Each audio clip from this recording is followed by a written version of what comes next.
You read the title correctly. I'm going to be playing Patapon. I don't know what it is, really. I mean, I know it's rhythm. I know there's little fellas. Bandai Namco was like, which of our upcoming games or currently released games do you want? And I saw Pack World 2, and I was like, okay, I want that. Patapon. Yeah, I'll check it out.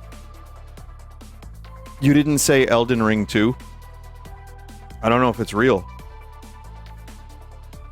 Vinny, I heard you met a VTuber at the Metal Gear thing. Was she actually 3 feet tall? I met Mint. Mint was 2.5 feet tall. And was Kojima's bravest soldier. It's true. 1.5 feet tall. Mint was very nice. It was a fun event, and we just talked Metal Gear and stuff and corruptions. It was cool. But it was, yeah, it was kind of just like play the game and buy stuff. That was the whole event. So, and we mostly talked about limes, to be fair. And no Diaper Chief was mentioned. No. So, hey, quick thing, chat. I wanted to mention that the stream last night almost was a little different. Because I almost did the cursed PS3. But I didn't. And I'll tell you why. So here's what happened. I was given a cursed PS3 with some, it appears to be some haunted software. Some good games too, but, you know, a lot of kind of stuff. And I'm going to take you step by step through the process. One, I had to dig up a cable to power the PS3 because I don't even know where my PS3 is. That shit is missing. Like a physical PS3. I have a haunted physical PS3 that someone sent me. True story. So my PS3 is missing. I had to look through a box of crusty cables until I finally found what I thought was the right cable. I even bought one at a local video game store just like because I was out anyway. I was like, all right, if the one I found doesn't work, I'll be able to test it later. But let me buy this for $10. I returned it already. Cable works. But I'm like, okay, the console turns on, but I get no picture. What is happening? I tried like 10 different things and nothing. No picture on the screen whatsoever. And then I, looked it up a little bit, and then I remembered. I was like, oh my god, the PS3 is a nightmare to stream because you need an HDMI splitter. I remembered that when I tried to stream my PS3 stuff back in the day, I had the same problem, and it fucking betwixt me. That's not the right word. It bewitched me. It befuddled me. You need to split the signal in order to capture the goddamn thing. So, I still have a splitter. Looking for the power cable. Can't find it. Can't find it. I gave up.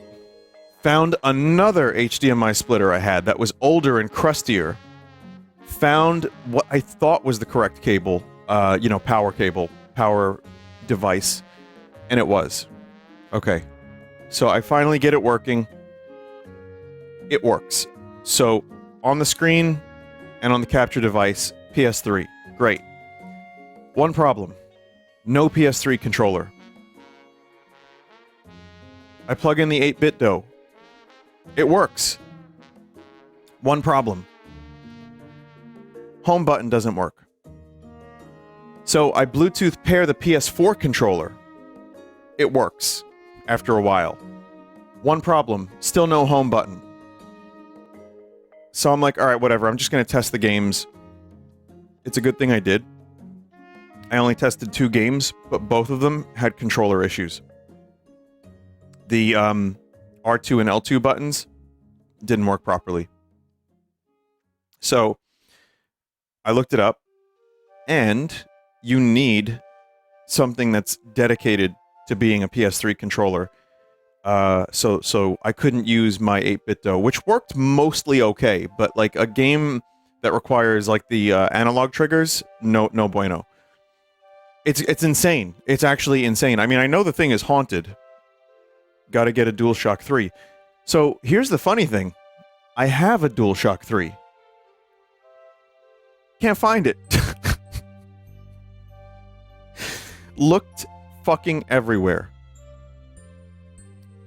I mean, I haven't played PS3 in 9 years, maybe 8. So it's not, I mean, someone's going to be like, Vinny, you played on the 2019 or something.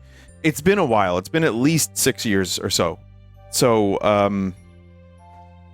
I just don't know where the DualShock 3 is. So I had to order a Mayflash adapter, which apparently can,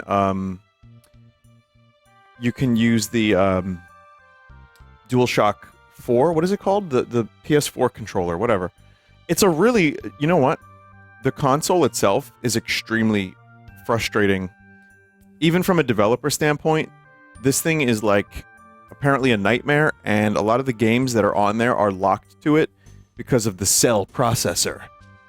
And because of all the difficulties they've had to try to get things to work with the way that the architecture of the system is, it's hard to port games over from the PS3 to other consoles or PC, from what I understand. So, I didn't also realize how incredibly annoying the hardware was. Anyway, I ordered a Mayflash, and I'm thinking that the DS4 is going to work on it, and then I will be able to show you this haunted PS3, which has already proven itself to be very haunted. Crazy. Well, it's also, you know what it is? It's not clutter. It's stuff is put away in boxes. And just things are like not easy to, like, you can go through stuff and then like I forget. I'm like, where did this go? I have all my other controllers. And then you know what else I have? I have a fucking graveyard of plug and play games. I did find a giant box of all the plug and plays that I've done over the past 15 years. Got all those.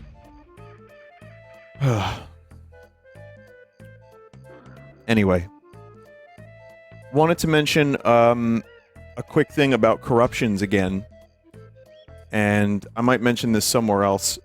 I don't know, but so what I've learned about corruptions from the corruption team is this: people do submit some corruptions, but they're almost a little daunted because they're, afraid that the audience is going to find the stuff to be quaint and maybe not as exciting as some of the best ones we've hit. And I think that's kind of fair. Like I said yesterday and over the past several weeks, you get to a point where you become a little bit desensitized. Now, apparently corruptions are still going kind of strong, but most of it is just like LayStation instead of PlayStation. Or, Mario 64 grows an extra limb. So, we might end up doing a pack of corruptions like that aren't as amazing as Sopranos or the Star Wars ones or Detective Pikachu. That stuff is a lot more difficult to corrupt.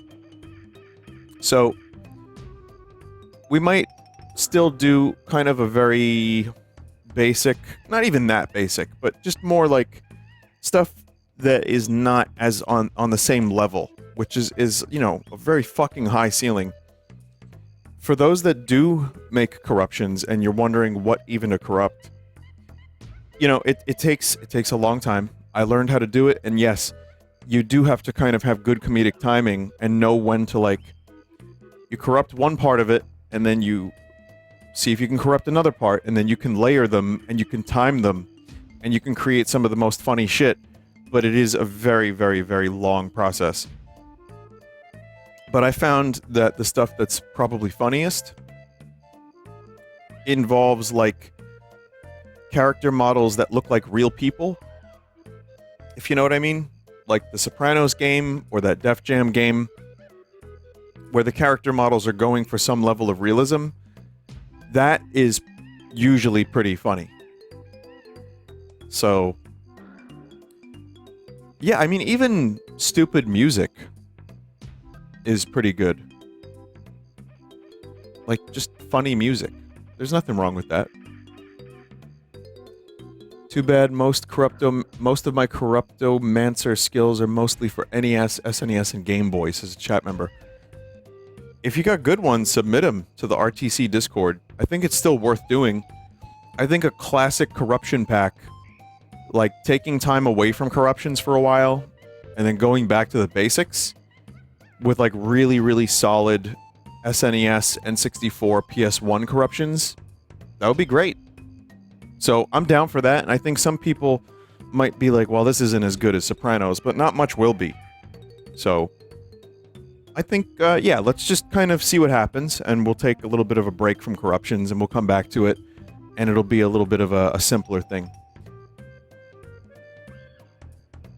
Vinny, should I keep working on my Homestuck Flash animation edit with Gray Leno?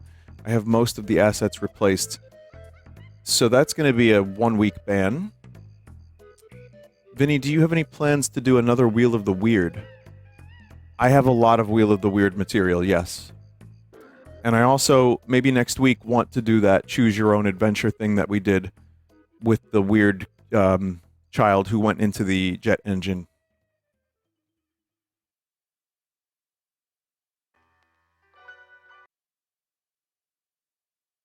That would be swell.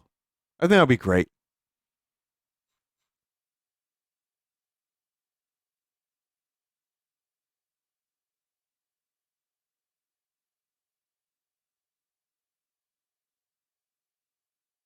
Welcome to the stream.